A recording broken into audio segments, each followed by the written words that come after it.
Edward here from the infamous crypto viewing group. Of course, I got to give a shout out, a plug for my pals, my buddies, my teammates, my brothers over at the crypto viewing group. Check us out.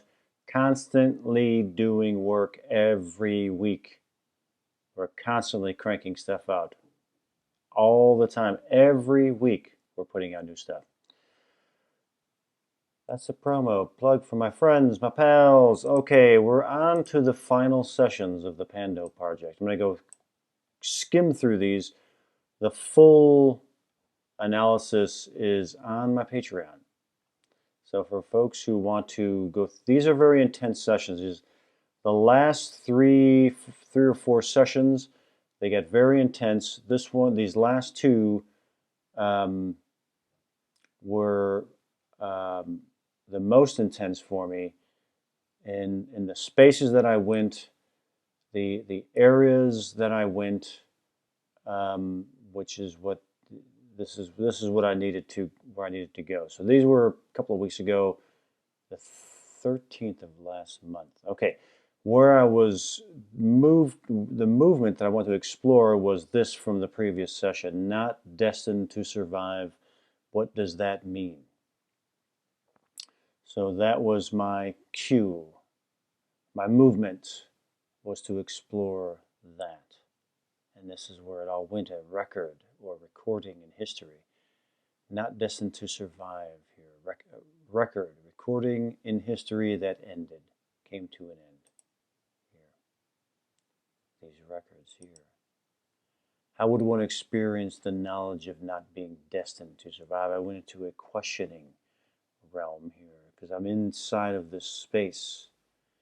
And inside of this space, I'm asking questions. I'm in the records here. And when you have records, you ask questions.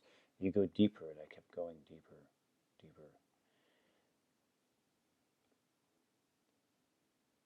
How would one react? What would one do if they knew their existence was finite here? These questions were deep and intense for me because I'm not dealing here with an 80-year-old person who did some things in their life, walked the earth for 80 years. This is a living organism that is between 80,000 to hundreds of thousands of years old. This is a whole nother realm of experience and life and records, things that are recorded through 80,000 to hundreds of thousands of years old. It's not easy to comprehend if you attempt to really comprehend it. Where did I go here? I went to the timeline. How does one deal with the knowledge of seeing and or recognizing their own timeline records finality?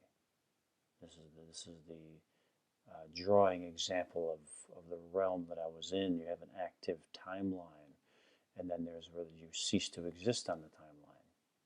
The end of an existence, not the end of existence in a whole. The end of an existence. And then I go into the questions. I'm in the realm of asking questions here. Why did their records end? Why were they temporary? And all these are the questions I'm going through. And I come upon this in the realm that I'm in. I have to check myself. So I check myself this way. Is this how they felt, or am I just picking up on the fatality of it? There's a lot of emotions around this because this is there's the climate change activists, everyone is having an opinion about this type of thing. And there's a lot of emotions involved. So now I'm blind, I have no idea this is the target, but I'm feeling these things. So I have to check myself. Am I just picking up on the fatality of it, the story of it? So I had to do a movement here. I had to give myself a movement. remove myself from the feeling and describe only the truth of the situation. And when I do that, I go into a non-emotional space. That it's like a battery, an energy source. And when it's full, you have time to spare.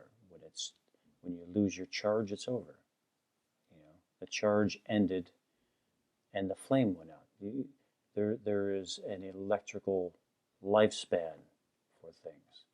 This was an answer that was non-emotional. I had to remove my emotions from it and look at it from a different altitude. And so that was a complete answer. I felt complete there. So I gave myself another move back to the story and describe the teller. And it was like an old man or an old dying person. Something was dying. And that was it. I was going through more questions of do you want to carry on the memory? Or how long will the memory carry? These were more philosophical things, and I came upon this. It's like a philosophical topic. Like the tellers have philosophy in their intellect. It was like poetry and words, trying but not wanting to end. I kind of skimmed through a few things here. Like I say, the full analysis is on my Patreon. I had more questions as I went deeper. Do you trick fate with artifacts? These were ideas about how something remains in existence beyond its timeline charge. And do you trick fate by producing artifacts and these types of things to continue your existence along, like they're trying to do here with Pando, to stop the process that is taking place here, be it man-made or otherwise. Depending on the altitude that you're at, it's all life interacting with each other. We get on the ground level here, and we're all angry and pissed off and all that kind of stuff. The higher the altitude, it's just life moving and starting and stopping. This is the altitude that I'm on here. I have more questions. Does the record have a restart here like this? Is it even possible? And the notion that came into my mind was that in the course of the movement of our solar system through the galaxy, we're in a different part of the galaxy. You can't restart anything. It's always going to be different. Even if you recycle something, you're in a completely different space once it's been recycled. So it's never going to be the same. Never going to be the same. And I'm back here in these records here. The idea that the memory, how does the recycle work? The memory is the record, not the biological. The biological is programmed with the memory here. Well, there's a lot of deep stuff here. Where do I go here? Is there another destiny to fulfill? The record's playing out. Freezing the timeline. These are all interesting things. Again, it gets very deep here. Let me just do the last part of this. This is it the spell, meaning the lifespan of the program, the destiny of a life form. Is it the spell, like a spell, like it's being brought into some realm of creation?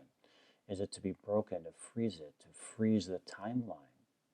I'm wondering, are they trying to freeze the timeline to keep an organism alive? Is it repetitive? And I go into this space. This is not an interest to me. I'm not interested in that.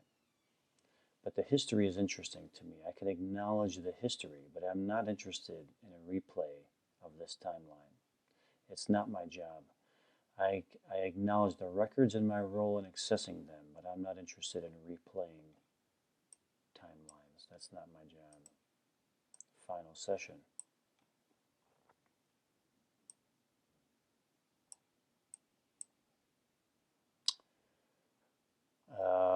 was trying to look at the location in this kind of peaked area here that looked kind of man-made. And then I was going into the ideas here. Resurrection. Resurrection. Isn't that what they're trying to do here? To resurrect. To resurrect what? A pattern, a place, an idea, a person. It's a long shot, I felt, to reanimate. And is it right? Is it a cheat code? What is about this that I disagree with? And it's immortality that I do not agree with. It's unnatural. It cannot go unnoticed. You cannot cheat or trick. You cannot go unnoticed. Fate will find you. It's an interesting yet dangerous game that cannot be won. You cannot cheat death. And then this was the final thing that I felt compelled to draw with these big cats, which is interesting because part of the issue going on here is the removal of the big cats, allowing for the deer and everything else to come in and eat the young ones. So that was the final drawing here. Maybe that is the situation there. Yeah. A different predator came in, changed the ecosystem, and then the ecosystem is forever changed. And that's life. That's life. Some of these were kind of harsh realities. People won't agree with them. But we are emotional beings, and so we don't like things to change too much. And we get angry at the change. We don't agree with the changes. I don't agree with all the changes. But do I know what's going on? What altitude am I looking from in my interpretation of what's going on? What is my job? My only concern is to know my job, know my role. I acknowledge the records and my role in accessing them, and that's all I'm interested in. So that was it. That was the Pando project. Again, if you want to see the full recap and most of the live sessions, which I have to upload in there too, will be on the Patreon. So check those out if you're interested. Many, many, many more to come. And also, one last plug here for the dudes, my teammates, where we combine our skills and our knowledge, and we go after targets and we beat the living crap out of them. Okay, that's it for the Pando. Many more to come. I appreciate you watching. Have an awesome day.